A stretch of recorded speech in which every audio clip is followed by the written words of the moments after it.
The objective of the project is to lift a 50-pound weight up 1 foot and then move it a foot and then lower it. So our plan for the project is to use a trolley that's driven by a sprocket and train and then have a gear train that's used to lift the 50-pound weight. For our crane, we use a sprocket and a chain from the moving mechanism with a small sprocket that drives a large one to increase the amount of torque. As for the lifting mechanism, we use a small gear to drive a big gear that shares a shaft with another small gear that drives the big one to maximize the amount of torque so it can lift the 50-pound weight. In order for the crane to work, we need to use 2 switches hooked up to 2 different motors, one to move the weight left and right, and then another one to lift it up and down. Crane, we're running at about 8.8 volts, and we're about to lift the 50-pound weight.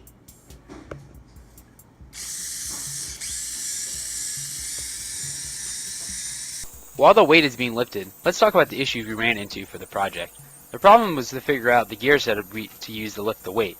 At first we had 2 small gears that shared a shaft to drive 2 larger gears, but that didn't give us enough torque.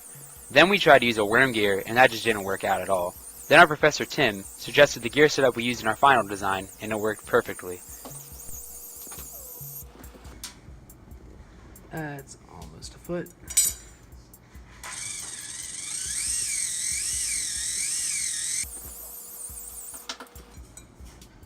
Alright, and that's foot up, and now to move it.